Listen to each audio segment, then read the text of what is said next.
దేశం మొత్తం రంగుల పండుగ హోలీని సెలబ్రేట్ చేసుకుంటుంది. బురానా మానో హోలీ హై అంటూ ఒకరినొకరు రంగులు పూసుకుంటూ పిల్లలు సరదాగా నీళ్ల బెలూన్స్ విసురుకుంటూ ఆడుకుంటున్నారు. అలా ఆడుకుంటూ ఒక 11 ఏళ్ల చిన్న పాప పైనుంచి విసిరిన ఒక చిన్న నీటి బెలూన్ ఏకంగా ఒక 26 ఏళ్ల యువకుడి ప్రాణాలు తీసేంత పెద్ద కిరాతకమైన హత్యకి దారి తీస్తుందని ఎవరైనా ఊహిస్తారా? ఢిల్లీలోని ఉత్తమ్ నగర్లో సరిగ్గా ఇదే జరిగింది. ఆ రోజు చిందిన కొన్ని నీటి చిక్కులకి ఏకంగా ఒక నిండు ప్రాణాన్ని బలి తీసుకున్నారు. ఈ దారుణమైన హత్య తర్వాత ఇప్పుడు ఢిల్లీ మొత్తం అట్టుడుకుతుంది. సోషల్ మీడియా నుంచి రోడ్ల దాకా ఎక్కడ చూసినా జనాలు ఫైర్ అవుతున్నారు. డీటీసీ బస్సులు ఆపేసి ఉత్తమ్ నగర్ మెట్రో స్టేషన్ కింద భారీ ధర్నాలు చేశారు. ఆ ఏరియాలోని ప్రజల రక్తం మరుగుతుంది. వాళ్ళ డిమాండ్ ఒక్కటే, మాకు ఇక్కడ యోగిరాజ్ కావాలి. యూపీ మోడల్లో ఆ నిందితుల ఇళ్ల మీద బుల్డోజర్లు నడవాలి, వాళ్ళని ఎన్కౌంటర్ చేయాలి అని ఓపెన్ గా కెమెరాల ముందుకొచ్చి డిమాండ్ చేస్తున్నారు. అసలు ఆ రోజు ఏం జరిగింది? ఒక చిన్న నీటి బెలూన్కి అంత పెద్ద హత్య చేసే అంత పగ ఎందుకొచ్చింది? చనిపోయిన తరుణ్కి అసలు ఆ గొడవతో ఏమైనా సంబంధం ఉందా? నిందితుల ఇళ్లల్లో దొరికిన ఆ పెద్ద పెద్ద కెమికల్ డ్రమ్స్ వెనుక ఉన్న కుట్ర ఏంటి? ఈ కేసులో పోలీసులు మొదట్లో ఎందుకంత సైలెంట్ గా ఉన్నారు? ఫైనల్ గా జనాలు రోడ్ల మీదకి వచ్చేసరికి municipal corporation of Delhi enter అయ్యి నిందితుల ఇళ్ల మీద బుల్డోజర్లు ఎలా నడిపింది? ఈ కేసుకు సంబంధించిన A to Z డీటెయిల్స్ గురించి ఈ వీడియోలో ఎక్స్ప్లెయిన్ చేస్తాను. కథ మొదలు పెట్టాలంటే మనం మార్చ్ 4 హోలీ పండుగ రోజుకి వెళ్ళాలి. సౌత్ వెస్ట్ ఢిల్లీలోని ఉత్తమ్ నగర్లో ఉన్న జేజే కాలనీ. మధ్యాహ్నం టైం. తరుణ్ బటోలియా అనే యువకుడి ఇంట్లో వాళ్ళ బంధువులకి చెందిన ఒక 11 ఏళ్ల చిన్న పాప టెర్రస్ మీద ఆడుకుంటుంది. హోలీ కదా అని సరదాగా కింద ఉన్న వాళ్ళ బంధువుల మీద ఒక రంగు నీళ్ల బెలూన్ విసిరింది. కానీ ఆ బెలూన్ గురి తప్పి కింద రోడ్డు మీద పడి పగిలిపోయింది. ఆ పగిలిన నీటి చుక్కలు పక్కనే నడుచుకుంటూ వెళ్తున్న ఒక ముస్లిం కమ్యూనిటీకి చెందిన ఒక మహిళ మీద పడ్డాయి. అంతే, అక్కడి నుంచి అసలు గొడవ స్టార్ట్ అయింది. ఆ మహిళ వెంటనే పైకి చూసి అరిచి గొడవ చేయడం, బూతులు తిట్టడం మొదలుపెట్టింది. తరుణ్ ఫ్యామిలీ మెంబర్స్, లేడీస్ కూడా కిందికొచ్చి, సారీ అండి, చిన్నపిల్ల తెలియక చేసింది, కావాలని చేసింది కాదు కదా, మమ్మల్ని క్షమించండి అని 2 చేతులెత్తి దండం పెట్టి బతిమాలుకున్నారు. కానీ ఆ మహిళ వినలేదు. తన వాళ్ళని పిలుచుకొని వచ్చి పెద్ద గొడవ చేసింది. అక్కడ 2 వర్గాల మధ్య చిన్నపాటి తోపులాట జరిగింది. లాస్టుకి చుట్టుపక్కల వాళ్ళు వచ్చి సర్ది చెప్పడంతో మధ్యాహ్నానికి ఆ గొడవ సద్దుమణిగింది. తరుణ్ వాళ్ళు కూడా సరే గొడవ ముగిసిపోయింది కదా అని వాళ్ళ ఇంటి గేటు లోపల నుంచి గడి పెట్టుకొని ఉండిపోయారు. కానీ అసలైన మాస్టర్ ప్లాన్ రాత్రికి రెడీ అవుతుందని వాళ్ళకి తెలియదు. ఇక్కడ మీరు ఒక షాకింగ్ ఫ్యాక్ట్ వినాలి. మధ్యాహ్నం ఈ గొడవ జరుగుతున్న టైంలో చనిపోయిన 26 ఏళ్ల తరుణ్ అసలు ఇంట్లోనే లేడు. వాళ్ళ ఇంటి ముందు ఏ గొడవ జరిగిందో, ఎవరిని తిట్టుకున్నారో కూడా అతనికి తెలియదు. రాత్రి 11 గంటల సమయంలో తరుణ్ తన జిమ్ నుంచి బయట ఫ్రెండ్స్తో హోలీ ఆడుకొని చాలా ప్రశాంతంగా తన ఇంటికి వస్తున్నాడు. కరెక్ట్గా తన గల్లీలోకి ఎంటర్ అవ్వగానే అప్పటికే చీకట్లో కాపు కాసి ఉన్న ఇమ్రాన్ మరియు అతని గ్యాంగ్, అంటే సుమారు 8 నుంచి 10 మంది నిందితులు తరుణ్ని చుట్టుముట్టారు. చేతుల్లో ఇనుపరాడ్లు, లాఠీలు, పెద్ద పెద్ద రాళ్లతో తరుణ్ మీద అత్యంత క్రూరంగా అటాక్ చేశారు. వాళ్ళ అరుపులు విని తరుణ్ తాతయ్య మాన్సింగ్ గారు బయటికి వచ్చి అడ్డుకోబోతే ఆయన్ని కూడా తీవ్రంగా కొట్టారు. తరుణ్ కింద పడిపోగానే అతని గుండెల మీద ఒక పెద్ద బండరాయితో కిరాతకంగా కొట్టారు. ఆ దెబ్బలకి రక్తం అడుగులో పడిపోయిన తరుణ్ని వెంటనే జనకపూరిలోని మాతా చందన్ దేవి హాస్పిటల్కి తీసుకెళ్లారు. కానీ లాభం లేదు. ట్రీట్మెంట్ తీసుకుంటూ ఆ అబ్బాయి ప్రాణాలు వదిలేశాడు. ఏ తప్పు చేయనివాడు, అసలు గొడవకే సంబంధం లేనివాడు కేవలం తన ఇంటికి వెళ్తున్నాడు అన్న ఒకే ఒక్క కారణంతో టార్గెట్ కిల్లింగ్ కి బలైపోయాడు. తరుణ్ వాళ్ళ నాన్న ఒకటే ఏడుస్తున్నారు, వాడు నా బుడాపేక ఆసరా, అంటే నా ముసలితనానికి ఆసరా. వాడిని ఇంత దారుణంగా చంపేశారు, నాకు ఇన్సాఫ్ కావాలి అని.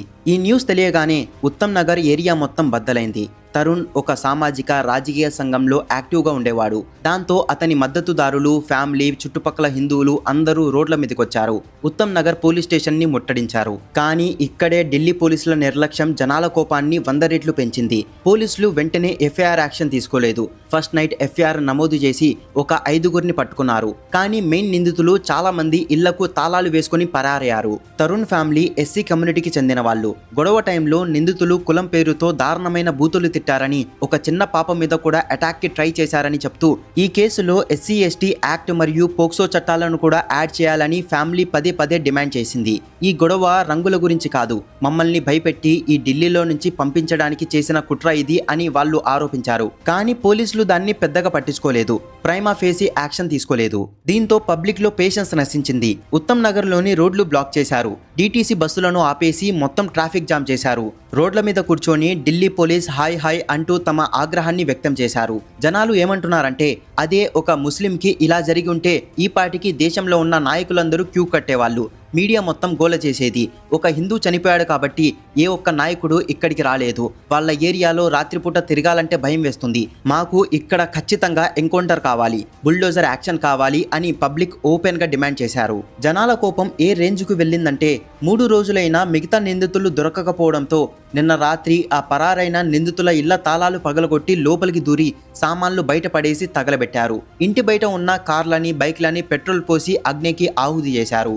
ఆ కాలిపోయిన కార్లని చూస్తే జనాల్లో ఎంత బ్లడ్ బాయిలింగ్ ఉందో మనకు అర్థమవుతుంది. పోలీసులు వెంటనే యాక్షన్ తీసుకొని ఉంటే నిందితులు పారిపోయేవాళ్ళు కాదు, ఇంత లా అండ్ ఆర్డర్ ఇష్యూ వచ్చేది కాదు అని జనాలు ప్రశ్నిస్తున్నారు. ఇక్కడే మీకు ఒక ఇంట్రెస్టింగ్ ఫ్యాక్ట్ చెప్పాలి. తరుణ్ని చంపిన ఈ నిందితుల ఫ్యామిలీ యొక్క బ్యాక్గ్రౌండ్ ఏంటో తెలుసా? వాళ్ళు వృత్తిరీత్యా అంగ్రేజీలు, అంటే బట్టలకి రంగులు అద్దెవాళ్ళు. వాళ్ళ పూర్వీకుల పనే రంగులు వేయటం. వాళ్ళ ఇంట్లో ఎప్పుడు రంగులు, కెమికల్స్ ఉంటాయి. అలాంటిది ఒక హోలీ పండుగ రోజు, అది కూడా రంగు కూడా లేని నార్మల్ నీటి బెలూన్ వాళ్ళ మీద పడితే అంత క్రూరంగా ఒకడిని కొట్టి చంపేంత పగ ఎందుకొచ్చింది? వాళ్ళకి నీళ్లతో, రంగులతో రోజు పనే కదా. ఆ మాటకొస్తే ఆ బెలూన్ వేసింది 11 ఏళ్ల చిన్న పిల్ల. ఆ మాత్రం దానికి రాత్రి దాకా కాపుగాసి ఏ పాపం మెరుగని 26 ఏళ్ల యువకుడిని రాళ్లతో కొట్టి చంపుతారా? ఇదెక్కడి న్యాయం అని చుట్టుపక్కల వాళ్ళు లాజికల్ గా అడుగుతున్నారు. ఈ నిందితులకి ఈ ఏరియాలో చాలా క్రిమినల్ హిస్టరీ ఉంది. వీళ్ళు గతంలో ఈ ఏరియా కౌన్సిలర్ కాళ్ళు కూడా విరగొట్టారని లోకల్స్ చెప్తున్నారు. వీళ్ళ మీద ఉన్న భయంతో ఎవరూ వీళ్ళతో గొడవ పెట్టుకునేవారు కాదు. కానీ ఇదంతా ఒకెత్తైతే ఇప్పుడు లోకల్స్ ఇంకొక భయంకరమైన కుట్ర గురించి మాట్లాడుతున్నారు. నిందితుల ఇళ్లల్లో ఉన్న భారీ కెమికల్ డ్రమ్స్ గురించి. ఆ డ్రమ్స్ లో ఏముంది? ఎందుకు వాళ్ళ ఇళ్లల్లో అంత పెద్ద మొత్తంలో కెమికల్స్ దాచిపెట్టారు? దాని వెనుక ఉన్న ఆ రెడ్ ఫోర్ట్ కనెక్షన్ ఏంటి? ఇప్పుడు మనం ఆ కెమికల్ డ్రమ్స్ మిస్టరీ గురించి మాట్లాడుకుందాం. తరుణ్ని అత్యంత కిరాతకంగా చంపిన ఈ ముస్లిం ఫ్యామిలీ ఇళ్లల్లో పోలీసులు, పబ్లిక్ చూసిన ఒక సీన్ అందరినీ వణికిస్తుంది. వాళ్ళ ఇళ్ల నిండా పెద్ద పెద్ద కెమికల్ డ్రమ్స్ ఉన్నాయి. వృత్తిరీత్యా వీళ్ళు బట్టలకి రంగులు వేసేవాళ్ళు. అయినప్పటికీ ఇళ్ల మధ్యలో ఎలాంటి పర్మిషన్స్ లేకుండా ఇల్లీగల్ ఫ్యాక్టరీస్ నడుపుతున్నారని లోకల్స్ ఆరోపిస్తున్నారు. డొమెస్టిక్ కనెక్షన్ తీసుకొని కమర్షియల్ గా వాడుకుంటున్నారు. అయితే ఇక్కడ ప్రజల భయం రంగుల గురించి కాదు, ఆ డ్రమ్స్ లో ఉన్న కెమికల్స్ తో ఏదైనా కుట్ర చేస్తున్నారా అని. లోకల్స్ ఏమంటున్నారంటే, ఒకప్పుడు రెడ్ ఫోర్ట్ దగ్గర దాడులు చేయడానికి ఉగ్రవాదులు కెమికల్స్ ని ఎలాగైతే వాడారో అదే విధంగా ఈ కెమికల్ డ్రమ్స్ తో కూడా ఏదైనా పేలుడు పదార్థాలు తయారు చేస్తున్నారా? సార్, ఒకసారి ఆ వ్యాన్ ని చెక్ చేయండి, అందులో నిండా కెమికల్స్ ఉన్నాయి, ఈ ఇళ్లల్లో ఆయుధాలు కూడా ఉండొచ్చు, సెర్చ్ ఆపరేషన్ చేయండి అని పబ్లిక్ ఎన్నిసార్లు మొత్తుకున్నా పోలీసులు మాత్రం వాటిని సీరియస్ గా పట్టించుకోవడం లేదని జనాలు ఫైర్ అవుతున్నారు. రెడ్ ఫోర్ట్ దగ్గర జరిగిన మోసమే రేపు మా ఉత్తమ్ నగర్ లో కూడా జరగొచ్చు, ముందే యాక్షన్ తీసుకోండి అని పబ్లిక్ ఓపెన్ గా వార్నింగ్ ఇస్తున్నారు. కానీ ఇక్కడ పోలీసులు చెప్తున్న వర్జన్ ఇంకోలా ఉంది. డీసీపీ కుశాల్ పాల్ సింగ్ గారు చేసిన ఇన్వెస్టిగేషన్లో ఒక కొత్త హిస్టరీ బయటపడింది. ఈ రెండు ఫ్యామిలీలు ఈ రోజు కొత్తగా ఇక్కడికి వచ్చిన వాళ్ళు కాదు. వీళ్ళిద్దరూ మూలాల ప్రకారం రాజస్థాన్కి చెందిన వాళ్ళు. దాదాపు 50 ఏళ్లుగా ఈ రెండు కుటుంబాలు ఒకరికొకరు తెలుసు. మొదట్లో రాజేంద్ర నగర్ స్లమ్స్ లో పక్కపక్కనే ఉండేవాళ్ళు. 2004 తర్వాత ఉత్తమ్ నగర్ లోని జేజే కాలనీకి షిఫ్ట్ అయ్యారు. పోలీసుల ప్రకారం ఇది సడన్ గా హోలీ రోజు జరిగిన గొడవ కాదు. గత 50 ఏళ్లుగా వీళ్ళ మధ్య పార్కింగ్ విషయంలో, చెత్త వేసే విషయంలో, నీళ్ల విషయంలో ఎప్పటి నుంచో చిన్న చిన్న గొడవలున్నాయి. ఆ పాత కక్షలన్నీ మనసులో పెట్టుకొని ఒకరి మీద ఒకరికున్న ఆ కోపమంతా ఆ చిన్న పాప విసిరిన హోలీ బెలూన్తో బ్లాస్ట్ అయింది. ఆ బెలూన్ జస్ట్ ఒక ట్రిగర్ పాయింట్ మాత్రమే.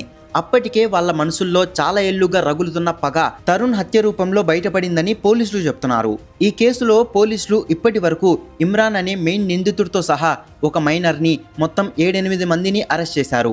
ఎఫ్ఐఆర్లో సెక్షన్ 302 కేసు నమోదు చేశారు, అంటే హత్య కేసు.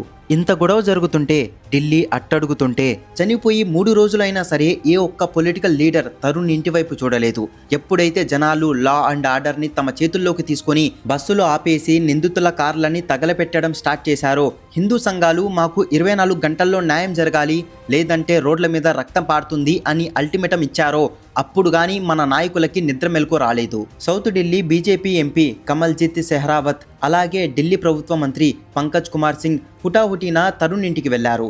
తరుణ్ తల్లిదండ్రులని కలిసి మీకు మేమంతా అండగా ఉన్నాం, ఆ నిందితులని వదిలిపెట్టే ప్రసక్తే లేదు అని హామీ ఇచ్చారు. ఢిల్లీ ప్రభుత్వం తరపున ఆర్థిక సహాయం కూడా ఇస్తామని ప్రామిస్ చేశారు. ఎంపీ గారు ఒక కరెక్ట్ పాయింట్ చెప్పారు. ఇది సమాజం సిగ్గుపడాల్సిన విషయం. పక్కింట్లో ఉంటూ ఒక చిన్న బెలూన్ పడితే ఒక ప్రాణాన్ని తీసేంత క్రూరత్వం రావడం దారుణమని అన్నారు. ఇప్పుడు అసలు టాపిక్ వద్దాం. The final climax, bulldozer action. Public demand చేసినట్టుగానే హిందూ సంఘాలు ఇచ్చిన అల్టిమేటం ముగియక ముందే ఢిల్లీలో సీన్ మారిపోయింది. మున్సిపల్ కార్పొరేషన్ ఆఫ్ ఢిల్లీ అధికారులు భారీ పోలీస్ ఫోర్స్తో ర్యాపిడ్ యాక్షన్ ఫోర్స్తో కలిసి ఉత్తమ్ నగర్లో ఎంటర్ అయ్యారు. నిందితుడు ఇమ్రాన్కి సంబంధించిన 3 అంతస్తుల బిల్డింగ్ ముందు ఒక పెద్ద బుల్డోజర్ వచ్చి ఆగింది. ఆ ఇల్లు ఒక డ్రైనేజ్ మీద ఇల్లీగల్గా కట్టారని అధికారులు తేల్చారు. అంతే, యోగి మోడల్ కావాలి అని జనాలు ఏదైతే అడిగారో అదే ఢిల్లీలో కల్లారా చూశారు. ఆ 3 అంతస్తుల బిల్డింగ్లోని అక్రమ నిర్మాణాలను బుల్డోజర్తో నేలమట్టం చేశారు. ఎవరైతే తరుణ్ని దారుణంగా రాళ్లతో కొట్టి చంపారో వాళ్ళ ఇల్లు ఇప్పుడు శిథిలాల్లాగా మారిపోయింది. ఈ బుల్డోజర్ యాక్షన్తో పబ్లిక్లో ఉన్న కోపం కొంచెం చల్లారింది. చట్టం తన పని తాను చేసుకోపోతుంది అని ఒక స్ట్రాంగ్ మెసేజ్ వెళ్ళింది. ఫైనల్గా కంక్లూజన్కి వద్దాం. ఇక్కడ 2 ఫ్యామిలీల మధ్య 50 ఏళ్ల పగ ఉందా, లేక ఆ ఏరియాని ఖాళీ చేయాలన్న టార్గెట్ కిల్లింగ్ ప్లాన్ ఉందా అనేది పోలీసులు ఇంకా డీప్గా ఎంక్వైరీ చేయాలి. కానీ వాస్తవం ఏంటంటే ఆ గొడవతో ఏమాత్రం సంబంధం లేని ఒక 26 ఏళ్ల యువకుడు తన తల్లిదండ్రులకి ఒకే ఒక్క ఆసరాగా ఉన్న కొడుకు దారుణంగా చంపబడ్డాడు. ఎంసీడీ వాళ్ళు బుల్డోజర్తో వాళ్ళ ఇల్లు కూల్చేసి ఉండొచ్చు, రేపు కోర్టు వాళ్ళకి ఉరిశిక్ష వేయొచ్చు. కానీ ఆ తండ్రికి తన కొడుకు తిరిగి రాడు కదా. మీకేమనిపిస్తుంది? ఒక చిన్న బెలూన్ పడిందని ఏకంగా పక్కా స్కెచ్ వేసి ప్రాణాలు తీయడం కరెక్టేనా? ఇలాంటి క్రిమినల్స్కి యూపీ మోడల్లో బుల్డోజర్తో ఆన్సర్ చెప్పడం కరెక్ట్ అని మీరు అనుకుంటున్నారా? మీ ఒపీనియన్ని కామెంట్ చేయండి. నా ఎక్స్ప్లెనేషన్ మీకు నచ్చితే వీడియోని లైక్ చేసి షేర్ చేయండి. ఇలాంటి unfiltered geo politics analysis videos కోసం మన ఛానల్ని ఇప్పుడే సబ్స్క్రైబ్ చేసుకోండి. వీడియో పెట్టగానే నోటిఫికేషన్ రావాలంటే సబ్స్క్రైబ్ చేయగానే పక్కనే ఒక బెల్ ఐకాన్ కనబడుతుంది, దాని మీద క్లిక్ చేయండి. జై హింద్.